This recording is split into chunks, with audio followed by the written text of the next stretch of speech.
Todas las redes sociales, por televisión. Gracias también al programa Enlace que estas conferencias van a ser proyectadas más adelante a más de 57, 58 naciones, a YouTube, a Live Stream. Y gracias a Dios por la tecnología moderna que nos permite no solamente concentrarnos en un solo lugar. Nos encontramos en la preciosísima ciudad de Oaxaca. Vengan a visitarla todos ustedes que nos escuchan. Es una ciudad sumamente pintoresca. No van a comer en ningún lado del mundo como comen aquí tlayudas. Así que vengan, aquí hay gusanos o huevos de hormiga, chapulines con queso. Oaxaca saben deliciosos, se los garantizamos mi esposa y yo. Y además que es sumamente seguro. Les invitamos a que visiten el estado de Oaxaca. Un estado como no hay dos. Amén. Eso mero. Muy bien, vamos en esta tarde a compartir la conferencia titulada El origen de la maldad. El origen de la maldad. En el capítulo 3 de Romanos, Dios nos ofrece una, así le puedo llamar, radiografía, que contradice la percepción o los diagnósticos que los seres humanos hemos tratado de evaluar la condición humana. Y si tú le preguntas a la mayor parte de los sociólogos, arqueólogos, antropólogos, etcétera, etcétera, que qué es más en el ser humano, lo bueno o lo malo, o qué característica, o si el ser humano es más bueno que malo, pues casi todos van a contestar que somos más buenos que malos. Y nos van a contestar, ¿verdad?, que no, el ser humano es bondadoso, etcétera, etcétera. Sin embargo, pues ninguno de nosotros, ni tampoco el escritor o el filósofo o el político o la persona que tú más admires, no es más grande que Dios. Entonces, si realmente queremos poder recibir un diagnóstico adecuado, veraz, íntegro acerca de qué es el ser humano, tenemos que venir a Dios. Y la radiografía que Dios nos muestra acerca de nosotros no nos gusta, como lo vamos a ver a continuación. Y muchos dicen, no, esto no es el ser humano. Pero después de que nosotros vemos a grupos como ISIS, que están degollando a la gente, quemándolos en jaulas, a los niños de 6 años de edad, les están haciendo que ellos ahora decapiten a los rehenes para jugar como pelotas de fútbol las cabezas, para desensibilizarlos, cuando los palestinos en la franja de Gaza están enseñándoles en la primaria a los niños, muerte a los judíos y amárrate bombas, porque si te mueres antes de los 12 años como mártir, 72 vírgenes te van a estar esperando en el cielo. Y cuando vemos cómo vamos a ver un breve resumen de la historia, vamos a entender por qué Dios nos muestra que necesitamos un Salvador. Necesitamos alguien que pueda transformar nuestras vidas, desengañarnos del camino que hemos tomado en la vida, equivocado, y que podamos entender que por esta razón el mundo se encuentra en el siglo XXI en la condición en la que se encuentra. Si ustedes no lo saben, en un panorama breve geopolítico de la humanidad, el Medio Oriente se encuentra ardiendo. Por un lado tenemos a la China, a Irán y a Rusia, 3 naciones unidas para evitar que saquen a Bashar Assad, el presidente de Siria, porque a Rusia no le conviene que saquen al presidente de Siria, los rebeldes, la guerra civil que hay ahorita, porque Rusia tiene una base naval en Siria, y esta base naval cerca de Ucrania y Crimea conecta al mar Mediterráneo. Y si Rusia permite que el occidente se apodere de Bashar y lo puedan derrocar, entonces Rusia perdería el acceso al mar Mediterráneo militar y navalmente hablando. Entonces tenemos aquí en el oriente Rusia, Irán y China. Y por el otro lado, en el occidente, tenemos a la OTAN, a la Organización de los Países del Atlántico del Norte, junto con Estados Unidos, que se encuentra en un caos político, económico y moral actualmente. Y los dos han chocado en el Medio Oriente, estas dos potencias, Oriente y Occidente, y esto tiene que ocasionar forzosamente mañana o la semana que entra o dentro de algunos meses una confrontación nuclear. Estamos al borde de otra guerra nuclear, porque ninguno de los dos frentes, ni Oriente ni Occidente, van a ceder. ¿Por qué? Porque es la manzana de la discordia, el Medio Oriente. Este libro que se llama la Biblia nos describe que la civilización comenzó donde se encuentra el río Éufrates y el río Tigris en Génesis capítulo 2, que es precisamente donde se encuentra Irak y Siria. La Biblia menciona Irak como Persia. Cuando tú veas en Ezequiel 38, por ejemplo, que Persia se prepara para atacar ya a Israel, en 1935 Persia cambió su nombre a Irán, cuando derrocaron al Shah de Irán. Entonces los nombres que encontramos en la Biblia nos describen, escuchen esto, nos describen quiénes van a ser los protagonistas de la última guerra o de la tercera guerra mundial. Ahora, la próxima guerra que viene en el Medio Oriente ahorita, de acuerdo al cuarto sello, Apocalipsis capítulo 6, va a desaparecer una cuarta parte de la humanidad. Y no es la tercera guerra mundial. Y después de esta guerra viene otra, en la cuarta, quinta trompeta, Apocalipsis capítulo 9, donde van a desaparecer más de una tercera parte de la humanidad. Escuchen esto, actualmente somos 7.5 billones de seres humanos en las casi 200 naciones que poblamos el planeta Tierra. 7.5 billones de personas. Vamos a quitarle la cuarta y la tercera parte. Esto significa lo siguiente, que cuando Cristo regrese, solamente de acuerdo a Zacarías capítulo 13, va a sobrevivir una tercera parte de la humanidad. Estamos hablando de aproximadamente 2.000 o 1.500 millones de personas. Van a morir más de 6.000 millones de personas antes de que venga Jesucristo, con puras bombas atómicas nucleares. Ahora, para que tengan un panorama más amplio y sepan ustedes de qué cantidad de gente estamos hablando, si contamos desde Alaska hasta la Patagonia, todo el continente americano, si contamos cuántos hay, son 500 millones en Sudamérica y 500 millones entre México, Estados Unidos, Canadá y Alaska. O sea, todo el continente americano somos aproximadamente 1.000 millones de personas. En la próxima guerra desaparecen 2 continentes semejantes a América. Y América no aparece en la Biblia, no aparece Oaxaca, no aparece México, no aparece Estados Unidos en las profecías bíblicas. Las únicas naciones que aparecen antes de que venga Cristo y que van a sobrevivir las próximas guerras internacionales son Europa y el Medio Oriente y algunas naciones del Asia, como la China, Japón, Filipinas, Indonesia, Vietnam, etcétera, etcétera. Porque de acuerdo a Apocalipsis 16, del 12 al 15, los reyes del Oriente viajan a Palestina, a Israel, para la batalla del Armagedón, que es la tercera guerra mundial.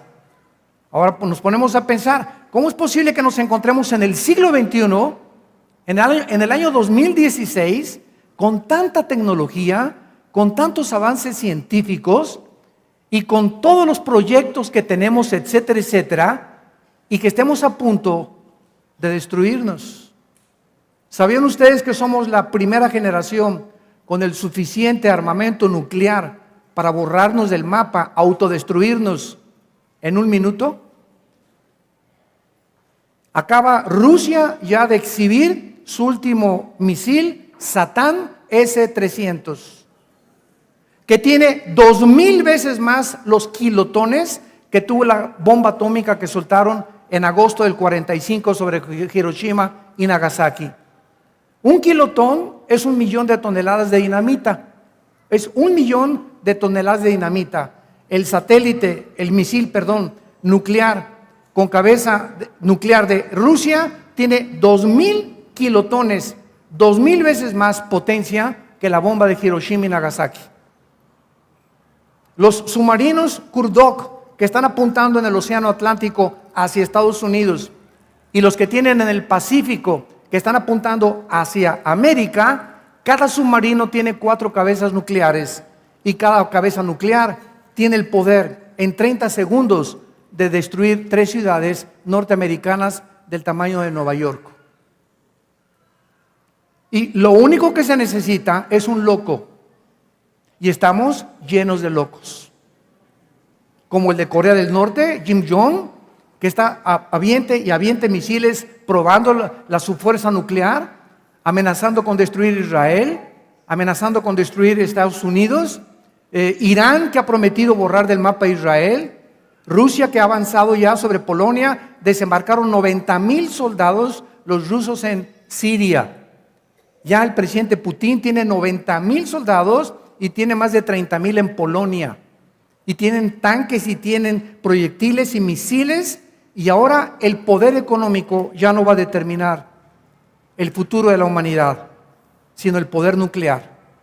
Y Rusia, que tenía escondidas cientos de armas nucleares después de que fue deshecho el comunismo en 1989, ahora Rusia sale del closet y le muestra al mundo que tiene el poder de apoderarse del mundo. Tal como este libro, hace 2,600 años, los profetas hebreos lo describieron en el capítulo 38 y 39 de Ezequiel, capítulo 12 y 14 de Zacarías, capítulo 6 al capítulo 19 del libro del Apocalipsis. Así que tenemos delante de nosotros la cronología, la revelación de la Biblia que nos muestra hacia dónde se dirige la humanidad. Y tú tienes la seguridad de poder estar en paz con Dios. La Biblia dice, prepárate para encontrarte con tu Dios. Porque si no viene la guerra en 1 semana o 2 semanas, si tú te mueres ahorita saliendo, un infarto, una embolia cerebral, un accidente en la carretera, no sé, tantas cosas que pueden sucedernos, un accidente en el avión, a lo mejor no llegas mañana a tu casa. Nadie sabe si vamos a amanecer el día de mañana. Y por esta razón, como nuestras vidas penden en un hilo, la Biblia te dice, no endurezcas tu corazón, arrepiéntete de tus pecados, porque si te sorprende la muerte demasiado rápido y ni oportunidad tienes de venir a la cruz, será demasiado tarde. Tu eternidad y mi eternidad la determinamos en esta vida. Dice el apóstol Pablo en Romanos capítulo 3, versículo 10 en adelante, como está escrito, no hay justo ni aún uno, ni Abraham, ni Isaac, ni Jacob, ni el Papa Juan Pablo II, ni el Papa Francisco, ni las monjitas, ni Santa Rita de Casia, ni San Cosme, ni San Clodomiro. No hay ningún ser humano justo delante de Dios. No hay quien entienda, no hay quien busque a Dios.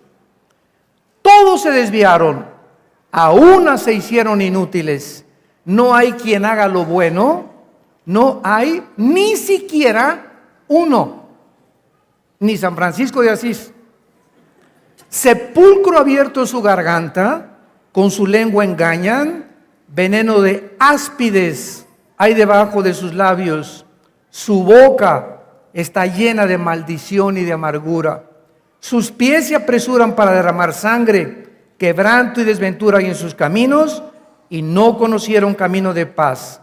No hay temor de Dios delante del ser humano.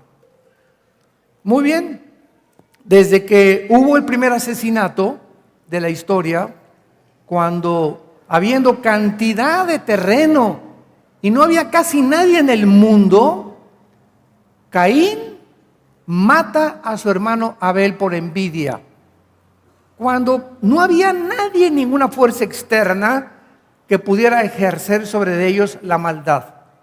Caín asesina a su hermano Y desde Caín, del asesinato de Caín a Abel, la historia humana, como lo vamos a demostrar, es una historia salpicada de sangre, de guerras, de maldad, de revoluciones, de golpes de Estado, de abortos, de crímenes, de secuestros, de violencia y de rebelión contra las leyes de Dios. Por eso nos encontramos como nos encontramos. Todo esto tuvo su inicio cuando el ser humano decidió rebelarse contra las leyes. No queremos saber nada de ti, déjame hacer mis 10 mandamientos a mí. No queremos saber, no nos digas cómo estar casados, ni las responsabilidades que tengo con mi esposa. No me digas tú cómo educar a mis hijos, Dios. No me digas cómo manejar mis negocios. No te metas conmigo. Déjanos gobernarnos a nosotros mismos. Y Dios, como nos creó como seres libres, agentes morales, para ser nosotros responsables de las acciones que tomamos todos los días, y por eso determinó un juicio donde ha de juzgar a los vivos y a los muertos. Dios no puede intervenir porque violaría la característica más importante que Dios le dio a sus criaturas: la libertad de escoger, el libre famoso albedrío. Entonces, cuando Dios crea el universo, el ser humano, ¿verdad?, fue creado con el propósito de que determináramos amar, servir y conocer a Dios voluntariamente. Alguien me dijo, no, yo si hubiera sido Dios, hubiera creado un universo donde el mal no entrara, que nunca Lucifer se hubiera rebelado con sus ángeles contra Dios, y donde el pecado nunca hubiera hecho el daño que ha hecho en el universo. Y yo le contesté a este ateo que me postuló con esta propuesta o esta tesis, y le dije, bueno, si seguimos la línea de lógica que usted ha planteado, sería un universo de robots, donde Dios hubiera creado a criaturas con cuerda, ¿verdad? Ámame, ámame, ámame, sin que hubiera la libertad de poder amarlo libremente, ni conocer lo que es el amor, ni la misericordia, ni había diferencia entre el bien y entre el mal. Entonces, como le dije yo a este ateo, ¿verdad?, estas son, ahora sí, que marihuanadas. Usted, le dije, señor ateo, ¿sabe en qué posición se encuentra? Y es el problema del intelectualismo llevado al extremo, que prevalece en Europa todavía, principalmente en Alemania y en Francia. El racionalismo y el ateísmo alemán. ¿Cuál es la base de esta línea de pensamiento? Es la siguiente: mira, Dios, bájate y siéntate aquí y te voy a hacer un juicio, porque ¿sabes qué? Yo soy más inteligente que tú, y te me vas a sentar ahí y a ver, ahora sí, respóndeme, ¿por qué creaste a Lucifer? ¿Por qué permites que los tsunamis invadan y maten a tanta gente? A ver, contéstame, Dios. Semejante caracol de agua puerca, con el cerebro de chícharos que tenemos.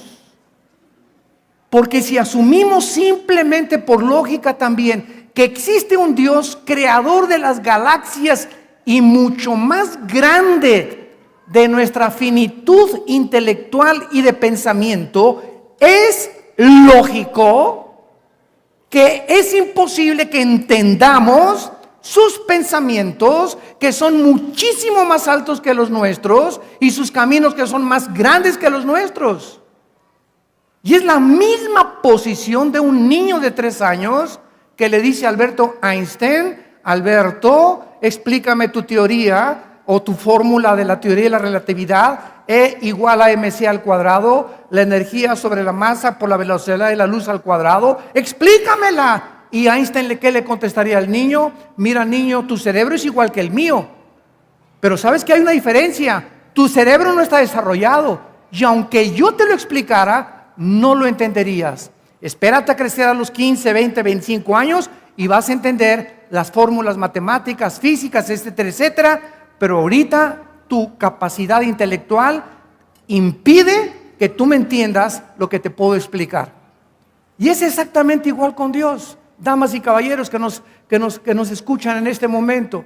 A ver, explícame esto. Aunque Dios te lo explicara, con el cerebro de caracol y de chícharo que tenemos, no lo entenderíamos. ¿Qué es entonces la respuesta del ser humano ante lo desconocido, ante lo que no entendemos? La respuesta es la humildad. La humildad. ¿Quién es una persona humilde? Una persona que reconoce eso. Señor, si tú existes, yo no sé si existes, pero si tú existes, es lógico que seas mucho más grande que yo. Es lógico que mi mente sea limitada. Ahora, si yo quiero traspasar los senderos, el límite intelectual que yo tengo de comprensión de la creación que tú has hecho, nunca lo voy a hacer por mi investigación científica, ni por mi lectura, ni ninguna escuela me lo podrá contestar. Necesito, oh Dios, que tú bajes aquí a la tierra y me hables en mi idioma y yo te entienda para que te pueda comenzar a seguir. Y eso es exactamente lo que hizo Dios. Envió a su Hijo Jesucristo hace 2000 años a este mundo podrido, donde nadie buscaba a Dios, cada quien por su religión, y budismo, y hinduismo, musulmanes, catolicismo romano, religiones, mormones, testigos de Jehová, bla, bla, bla, bla, bla, cienciología, nazismo, comunismo, fascismo, todos por diferentes caminos, ideologías, y estamos en el siglo XXI donde todos estos sistemas de pensamiento ante nuestros ojos se están derrumbando. Todavía en la época en la que yo vivía cuando era joven, que pertenecí yo al Partido Comunista Mexicano y fui entrenado para contrarrestar el cristianismo, un cristianismo que no era bíblico desde luego, con la dialéctica materialista y Kant y Engels, ¿verdad? Y Vladimir Lenin y Carlos Marx, etcétera, etcétera. En aquella época, tú no podías decir que eras comunista y creer en Dios. Era imposible, era completamente una incongruencia. Y ahora el comunismo del siglo XXI lo vemos en los líderes muchos sudamericanos que van, ¿verdad? Y antes de morir le piden al Papa que les eche la bendición. O sea, los sistemas se están derrumbando ante nuestros ojos. Ya son ideologías de conveniencia. Ya ahora el comunismo y el socialismo, tampoco hay diferencia, es lo mismo. ¿Por qué? Porque el ser humano tenía que llegar al final de sí mismo. Entonces, vamos a tener estas bases para comprender y entender por qué Dios hizo lo que hizo y por qué Dios nos revela la condición del ser humano. En la historia, la primera rebelión la tenemos en Génesis 11, la Torre de Babel. Es la primera rebelión masiva, cuando el ser humano trató de unir todos los gobiernos para poder formar una torre inmensa que llegara al cielo y alcanzar a Dios. Ahora han pasado casi 6000 años y la misma ideología permea las naciones. Desde 1991-92, con las guerras que hubo allá en Kuwait, la guerra del Golfo Pérsico, cuando 29 naciones se unieron para sacar a Saddam Hussein de Kuwait, el primero que mencionó esta frase, el globalismo o la unión de las religiones y de los pueblos y de las naciones, fue el Papa Juan Pablo II. Lo secundó George Bush, el Papa Bush, el papá del que fue presidente después de Estados Unidos. Y entonces comenzó a permear una frase por el mundo que se llamó el orden nuevo mundial o el nuevo orden mundial. Y entonces Europa se unificó en 29 naciones, que son ahorita. Inglaterra ya se acaba de salir, ya el Fondo Monetario Internacional ya no tiene dinero para poder ayudar a Francia, a España, a Portugal, a Italia y a Grecia. Ante nuestros ojos, Europa se está hundiendo económicamente, el Medio Oriente está ardiendo para una próxima guerra.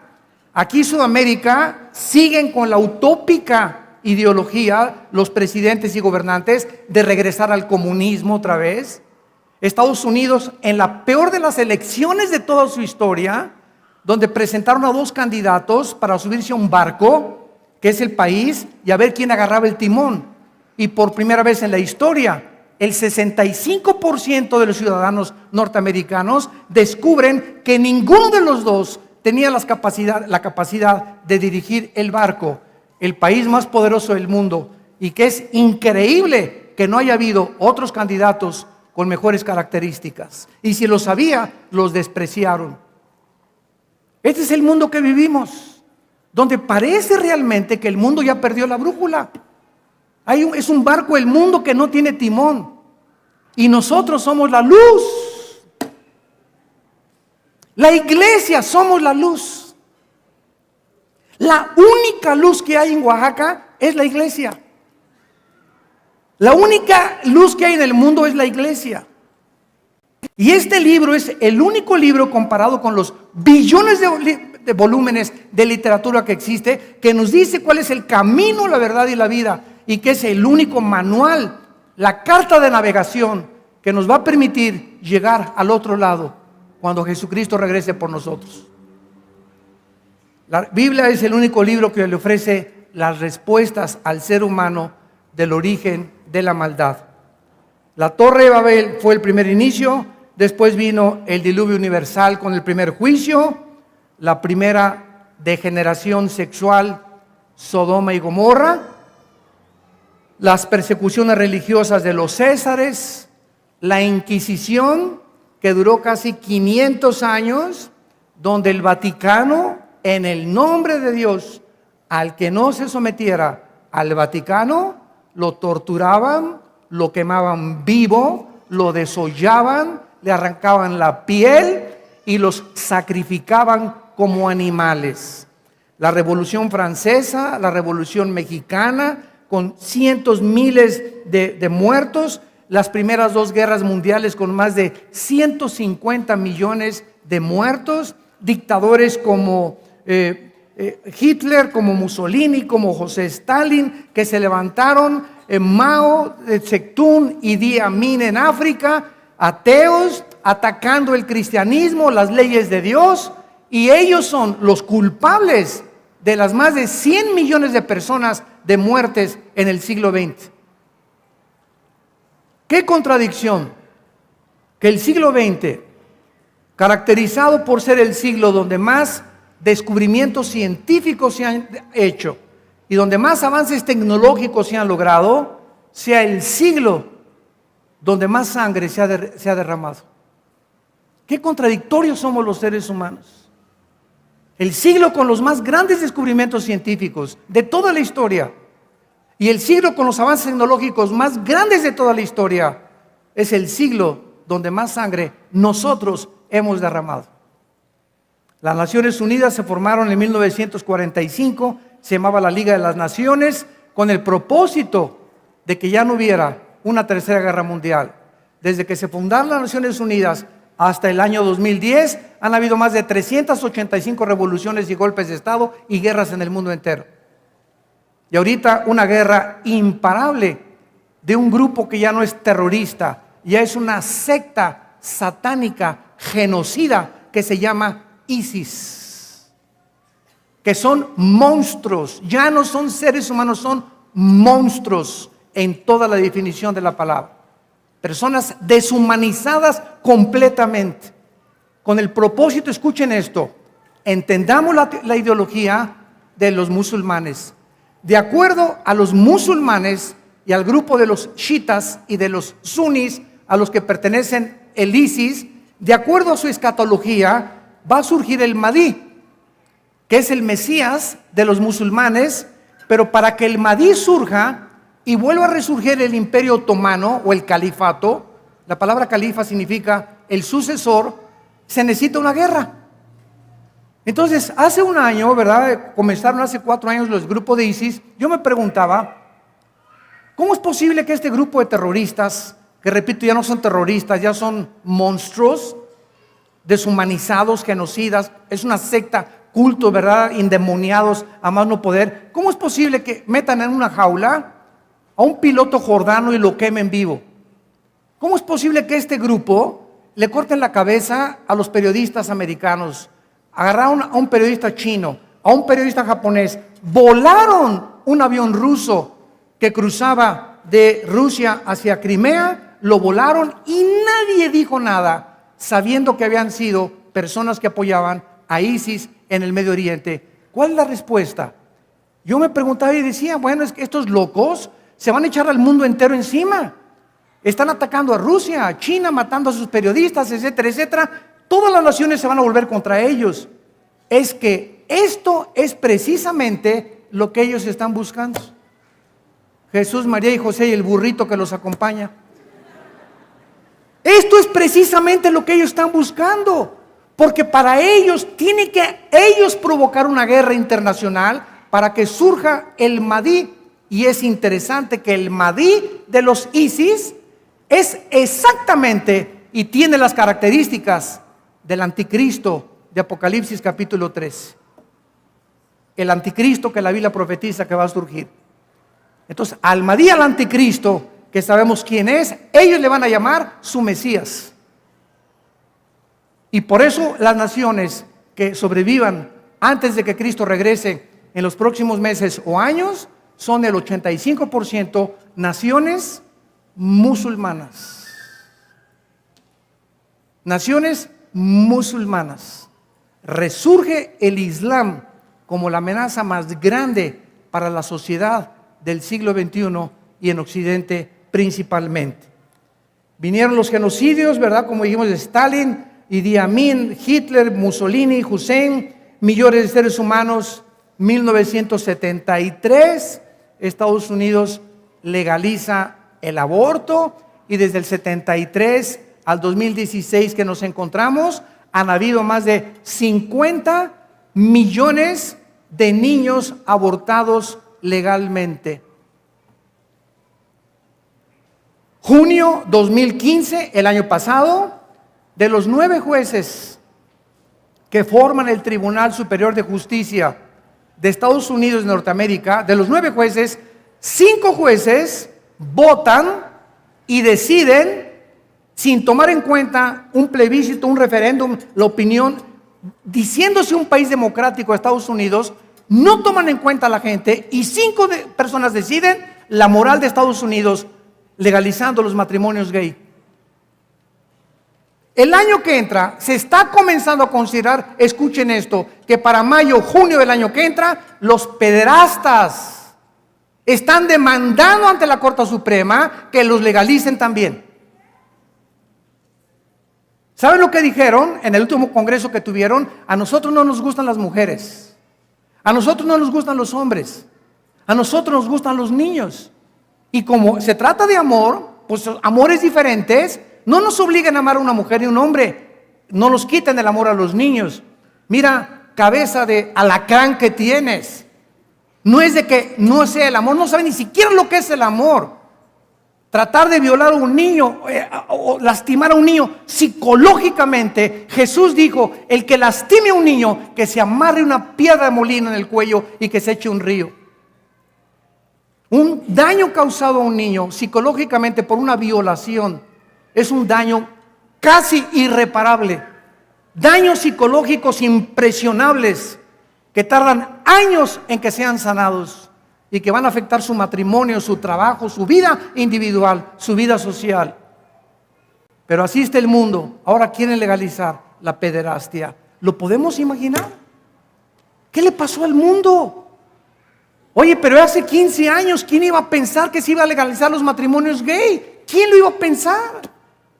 Y ahora demandan derechos, que se les den niños para adopción. Ya es Juana con Martita y es Juan con Manuel y se casan y tienen a un niño y el niño chiquito va a la escuela y le preguntan, ¿cómo se llama tu mamá? Juan. ¿Y tu papá? Carlos.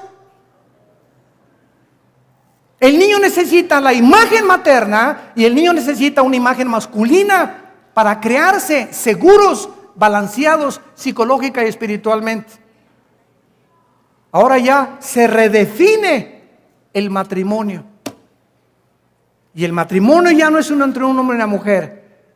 Damas y caballeros, santos de Dios, esto es el síntoma más grande de descomposición social que la sociedad ha percibido en toda la historia humana. Los sodomitas, Sodoma y Gomorra, se metían hombres con hombres, pero la legalización y hacer institucional el matrimonio entre hombres y mujeres es el símbolo, el síntoma que las sociedades donde nos encontramos están profundamente enfermas. Y el grado más grande que podamos nosotros percibir es que para muchos es normal. Y nos quieren hacer a nosotros proyectar la imagen de que es normal, que es otro estilo de vida, que por qué se les va a alegar el amor entre un hombre y un hombre y una mujer y una mujer. No, no es normal. La Biblia le llama pecado. La Biblia le llama pecado. Y el hombre no legisla la moral. Dios es el legislador de la moral, no nosotros. Por eso estamos como estamos, porque queremos a nuestra conveniencia decir, para mí esto es bueno, para ti eso es malo. ¿Sabes una cosa? No eres ni tú ni yo. Esto se llama relativismo. Nosotros no definimos ni determinamos lo que es bueno y lo que es malo. Si así fuera, el mundo se encuentra como se encuentra. Por eso tenemos los 10 mandamientos. No cometerás inmoralidad, respeta a tu esposa, no forniques, no adulteres, no tengas relaciones sexuales antes de casarse. Porque Dios es el autor y el creador del sexo, no nosotros. La psicología al problema humano le llama el medio ambiente. La filosofía todavía no se pone de acuerdo. La sociología le llama retraso cultural. La educación, no, pues mejores escuelas y más educación. Es falta de educación el problema humano. El humanismo le llama la debilidad humana. Como Friedrich Nietzsche, el padre del ateísmo del siglo XX, dijo que Jesucristo fue un perdedor porque fue un hombre manso. Y en este mundo no se puede ser manso. Los mansos son los tontos y los débiles y los humildes. En este mundo los orgullosos y los fuertes somos los que vamos a imponer la nueva raza y el nuevo superhombre. Nietzsche, ¿saben cómo murió? A los 38 años se volvió homosexual. A los 42 lo internaron en un psiquiátrico en la Castañeda. Y a los 50 años murió completamente loco. El hombre que influyó en Hitler, en Stalin, en el nazismo, en el fascismo y en el comunismo, murió como un animal. Y cuando murió en su casa en Alemania, él dijo, Dios está muerto, alguien puso arriba, Dios vive, Nietzsche ya se murió. El marxismo alega que el problema es lucha de clases. La biología, que es un instinto primitivo de la evolución darwiniana. William Shakespeare, el defecto trágico. Y el ateísmo culpa a las religiones. No son las religiones las culpables de todo lo que ha pasado en la historia del ser humano. Vayamos a 1 de Juan capítulo 3 y veamos cómo Dios define el pecado. ¿Qué es el pecado? ¿Qué es realmente esta infección, esta enfermedad con la cual tú y yo nacimos? Que desde niños ves a una criatura de 1 año, entre 1 año y 3 años, los niños son los dictadores número 1 de su casa. Y todos ustedes ya lo experimentaron. Un niño de 1 año, 2 años, a mí, atención a mí, y te avientan la comida y le regalas, no quiero mi juguete, quiero el otro juguete. Y comienzan a gritar y a patalear y como pirinolas ahí en el suelo, como trompos chilladores, ahí están en el suelo, ¿verdad? Y la mamá, ay Pepito, te dije que no chilles. Te dije que no chilles. Y a la 5ª vez que tú le dices, te dije que no chilles, ese niño de 3, 4 años ya te midió psicológicamente. ya sabe perfectamente bien hasta dónde llega con sus caprichos. Y por eso la Biblia hace 3000 años el rey Salomón, en el libro de Proverbios, escribió: el que detiene el castigo a su hijo aborrece. En otras palabras, así como a los niños les demostramos el amor, Pepito te quiero y te amo, con un abrazo y un beso, cuando le hago pao, pao, pao, le estoy demostrando el mismo amor de los besos con sus nalgadas. Y si no le das sus nalgadas a tiempo al niño, crece voluntarioso. Y decía Hoover, un hombre que no fue cristiano, J. Edgar Hoover, presidente de la Oficina Federal de Investigaciones, el famoso FBI de Estados Unidos, que durante 4 presidentes tuvo en relación con los delincuentes juveniles en las cárceles, y él escribió en sus memorias: la característica que he notado en los delincuentes juveniles o en los jóvenes rebeldes es que ellos creen que el mundo les debe algo, que el mundo está en contra de ellos, se hacen víctimas y creen que todo está en contra de ellos y protestan contra todo, porque desde niños nunca los padres les enseñaron a restringir esa tendencia que tenemos a que se haga lo que yo digo. Discúlpame, Pepito, no puedes hacer lo que tú quieras, hay reglas. Aquí en la casa, en la escuela vas a tener reglas, en la calle la policía te va a poner reglas, el gobierno impone reglas, por eso hay policías, soldados, cárceles, porque no somos libres, pero no libertinos. Cuando un preso sale de la cárcel, le dice el juez al pitirijas, chicas, cuijas: mira, mi pitirijas, eres libre. ¡Ah, gloria a Dios! A ver, pásame para emborracharme, voy a hacer... Espérame, no me has entendido. No confundas la libertad con el libertinaje. Eres libre para obedecer las leyes y someterte a las autoridades establecidas por Dios. Pero si tú crees que la libertad es hacer lo que te da la gana, ya no es libertad, es libertinaje. Es como la excusa de las muchachas que abortan. Oiga, yo puedo abortar, puedo hacer lo que quiera con mi cuerpo. Es el argumento que esgrimen estas muchachas tontas, sin saber. Espérame, Panchita, no eres tú el dueño de tu cuerpo, es Dios el dueño de tu cuerpo. Y tú no puedes hacer lo que quieras con tu cuerpo. No te puedes tasajear y cortarte y hacer... No, eso es una tontería. Y es el problema cuando desde niños no supieron los padres educar a sus hijos. Y por eso dice en 1 Juan capítulo 3, versículo 4: todo aquel que comete pecado infringe, o sea, viola la ley. Un momentito, nos detenemos aquí. ¿Qué ley? Bueno, vamos a comenzar a cerrar la Biblia. Estamos rodeados de las leyes de la gravitación. Estamos rodeados de leyes termonucleares y el universo está sujeto a leyes electromagnéticas. La física existe, la ciencia existe, porque el universo tiene un orden gobernado por leyes. Y si el universo no estuviera ordenado, ni las leyes que existen existieran, no existiría la ciencia ni la observación. Porque el científico basa todo en su bitácora a través de lo que él percibe con sus 5 sentidos, a través de lo que él observa y comienza a analizar. Entonces hay leyes como la ley de la gravedad, que si yo ahorita camino aquí, me voy al suelo porque hay una fuerza que atrae a todos los objetos más pesados que el aire hacia el centro de la tierra. ¿Qué es una ley? Es algo que actúa las 24 horas, es algo que es permanente. Entonces, así como hay leyes físicas, electromagnéticas, gravitacionales, nucleares, hay leyes morales. No somos animales, ni somos guiados por instintos. El sexo no lo inventamos nosotros, el matrimonio no lo inventamos nosotros. Pero cuando un ser humano no tiene la ley moral de Dios, pues entonces fornica, adultera, pederastas, homosexualismo, porque no tiene leyes. Y eso le acarrea su propia autodestrucción.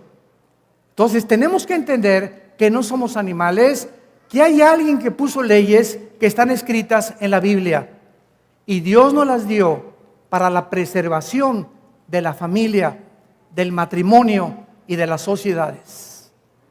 Y lo vemos con la confirmación de la historia. Todas las naciones que han sido derribadas y los imperios, los sumerios, los asirios, los babilonios, los medos y los persas, los griegos y los romanos, no desaparecieron ni fueron derrotados por la educación o porque les faltó política o porque les faltó algo o porque les haya faltado economía. ¿Cuál fue el factor denominador que derribó a todos los imperios del mundo? Ya vamos a buscar la Biblia. ¿Qué nos dice la historia? La inmoralidad. La inmoralidad. ¿No vieron ustedes ahora los debates que hubo en Estados Unidos? Una cosa interesante, comentábamos con mi esposa, se debatió el racismo, se debatió la economía, se debatió la cuestión militar, geopolítica en el Medio Oriente, se debatió qué candidato, qué proyecto tenías para derrotar a ISIS, se debatieron muchas áreas, nunca la moral. Nunca la moral.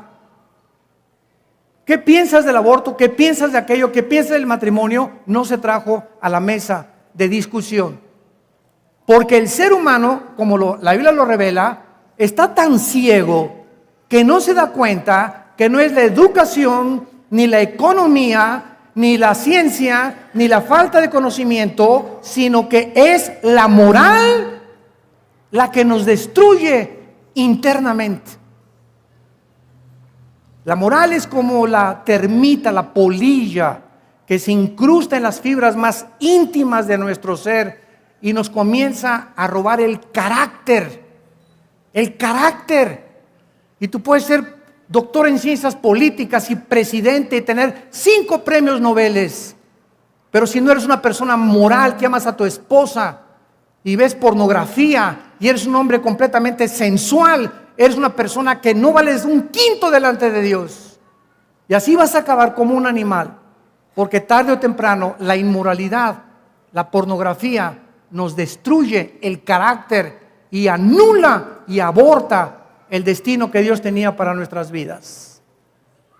El pecado, dice Primera de Juan, es infracción de la ley.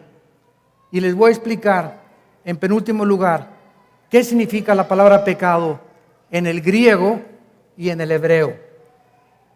La palabra pecado en el Nuevo Testamento es la palabra griega amartia, si lo quieres escribir con H. Amartia, amartia, así como suena. Y miren lo que significa, qué interesante. La palabra amartia, que se tradujo pecado en el latín y en el griego, significa desviarse del blanco. Desviarse del blanco. Permítanme explicarles. Si pintamos un blanco, todos sabemos lo que es un blanco, tiene círculos concéntricos y el centro es donde el que dispara la flecha es el que le da al blanco. El que le da al círculo después vale 40, 30, 10, ¿verdad? Porque el mero premio se encuentra en el círculo más chiquito, en el centro del blanco. Entonces, el pecado significa que Dios como arcos nos preparó, nos revelamos y todos hemos agarrado a Dios y le hemos dicho a Dios: tú no determines mi destino, yo lo voy a determinar.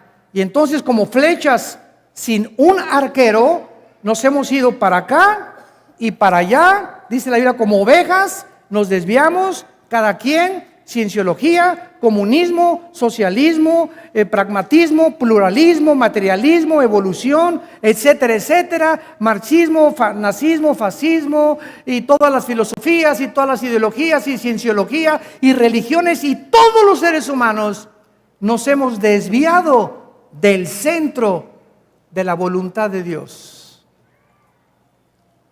Y cuando recibimos a Jesucristo como nuestro Señor y como nuestro Salvador, regresamos otra vez como flechas y le decimos a Dios: Dios, tú ahora dispara mi vida, proyecta mi vida, Tú sé la fuerza que me diga cómo poder triunfar en mi matrimonio, con mis hijos, en mi negocio. Oh Dios, mientras yo esté contigo en tus manos, nunca fallaré el blanco, siempre prosperaré y siempre estaré en el centro de tu voluntad. Y es cuando eres bendecido, cuando recobras tu seguridad y tu identidad.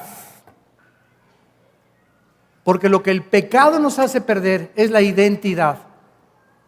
Por eso las muchachas, quiero ser como Madonna, quiero ser como Britney Spears, me quiero parecer así con el copetón de Justin Bieber, quiero ser como Elvis Presley.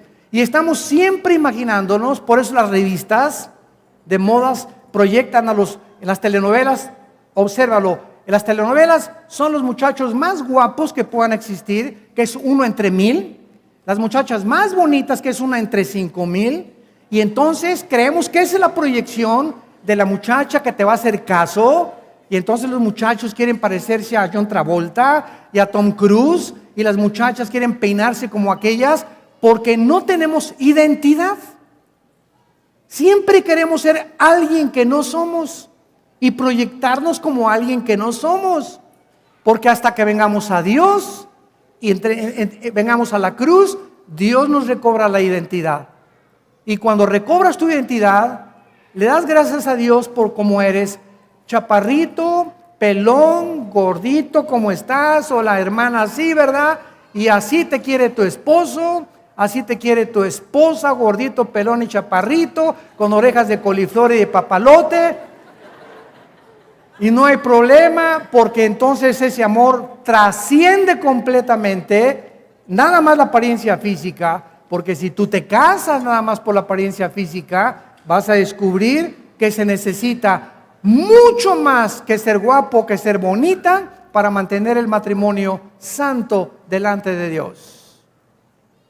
Y esta es la razón, damas y caballeros santos de Dios, por lo cual nos encontramos. El pecado, para terminar, dice el libro de Romanos capítulo 6, es como un rey que nos gobierna. Un rey tiene súbditos y un rey demanda y te ordena lo que tú tienes que hacer. Fuma, pero me hace mal el cigarro. Fume, usted fume, fume. Y tu mente te dice, no, me hace mal. Y la cajetilla dice, este producto es nocivo para la salud, pero agarras el cigarro y lo prendes. Es que me voy a emborrachar y te hace mal a la vesícula biliar, al páncreas, al hígado, etcétera, etcétera, pero te sigues emborrachando. ¿Por qué? Porque haces lo que es contradictorio y somos autodestructivos. Tenemos una naturaleza autodestructiva, de acuerdo al diagnóstico de la Biblia. Lo que la Biblia dice que somos, así nos comportamos. Y así son nuestras acciones. Dice Romanos capítulo 6, versículo 12, a los cristianos, no reine el pecado en tu cuerpo mortal, de modo que lo obedezcas en sus concupiscencias. Ahora que el Espíritu Santo ha entrado a nuestra vida, tenemos ya 2 caminos. Antes éramos esclavos. Quiero dejar el cigarro, pero no puedo. Quiero dejar la pornografía, pero no puedo. Quiero dejar el alcohol, pero no puedo. Quiero dejar robar, pero no puedo. Éramos esclavos del pecado. Estábamos encarcelados en la maldad. Ahora Cristo viene y nos hace libres, nos abre la prisión. Y como al preso que vimos, al Pitirijas, nos dice, ahora son libres, pero para obedecer mis leyes. Te hago cristiano, pero de aquí en adelante, este es el manual. Son las leyes que deben gobernar tu vida. Sométete a mis leyes y vas a ser libre de veras, y conocerás la verdad. Y es el conocimiento de la verdad que se encuentra en la Biblia lo que nos hace ser libres. No reine el pecado en tu cuerpo, de modo que lo obedezcas. Cristianos, ahora somos nosotros responsables de lo que comemos, de lo que bebemos, del ejercicio que le damos a nuestro cuerpo, de las películas en video que vemos, de las fiestas a las que vamos, de los amigos que aceptamos y no aceptamos. Tenemos la libertad, pero no el libertinaje. Y si ahora esta libertad la usas tú para la gloria de Dios, se convertirá verdaderamente en tu Redentor y en tu Salvador. Ya no puedes obedecer, ni yo tampoco, lo que antes, estando en nuestra ignorancia, vivíamos como esclavos del pecado. Y dice el versículo 13, ni tampoco presenten vuestros miembros, o sea, mis ojos, mis oídos, mis órganos sexuales, mis piernas, mi nariz, mi lengua. Estos son los miembros de mi cuerpo. Mi cuerpo es santo ahora. Mi cuerpo es el templo de Dios. Y Dios quiere que mi cuerpo no oiga yo groserías ni chismes, no vea cosas indebidas, no me lleve a mi boca cosas que me lastiman y me hacen daño, no huela cosas que me pueden lastimar, no toque cosas que me puedan también producir consecuencias. Ahora mi cuerpo es el templo de Dios. No presentes tus miembros al pecado como instrumentos de iniquidad, sino preséntate a Dios como vivo entre los muertos. Versículo 14, porque el pecado no tiene por qué dominarte, pues no estás bajo la ley, sino bajo la gracia. Ahora somos justos. ¿Se acuerdan Romanos 3:10? El inicio de nuestra lectura. No hay justo ni aun uno, ¿se acuerdan? Y ahora, ¿somos justos o no? ¿Ok? ¿Por qué somos justos? Porque ahora la justicia que Dios nos imparte o nos imputa no es de nosotros, es de Jesucristo. La justicia es exactamente como esto. Esta es la justicia, el saco de Cristo, y Él en la cruz cumplió la justicia de Dios, porque jamás pecó. Ahora yo miro a la cruz y esa justicia, Dios me viste con ella, no es mía, es de Dios. Y con esta justicia que Cristo me regaló, me puedo presentar delante de Dios. Ya no me presento desnudo, me presento vestido con la justicia del Hijo de Dios. Para que sea por gracia y nunca nos enorgullezcamos. Gracias, Señor, me presento delante de ti porque hice 5 asilos. Porque di mi dinero para 3 orfanatorios, ¿verdad, Señor, que por eso me aceptas? Y además regalé todo mi dinero y he hecho 10 iglesias, ¿verdad que por eso me aceptas? Dice Dios, hazte a un lado, porque nadie se acerca a mí en su propia justicia. Si no vienes vestido con la justicia de mi Hijo, no te atrevas a acercarte a mí. Porque no vienes en tus méritos, vienes en los méritos de aquel que murió y pagó por nosotros lo que nosotros nunca hubiéramos podido pagar. A su nombre, gloria eterna. Gracias, Señor. Gracias, Padre, por la vida de Cristo.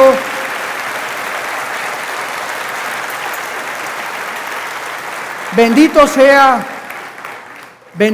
el Dios y Padre, el Dios de esperanza y de toda consolación, de nuestro Señor Jesucristo, que nos ha hecho renacer para una esperanza viva por medio de la resurrección de su Hijo entre los muertos.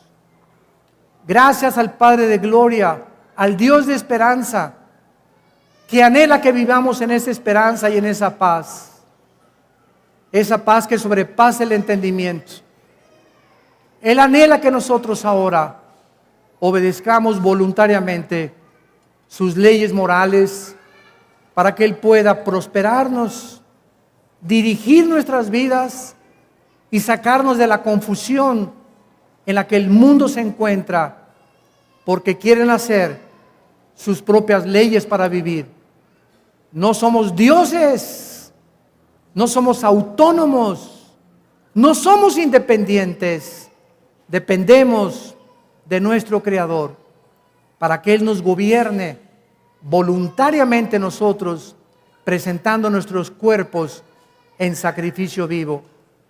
Muchos de ustedes en esta tarde que tal vez no tengan a Jesucristo, los que nos escuchan por las redes sociales, yo los quiero invitar no a una religión, no a una nueva ideología, ni a una nueva filosofía.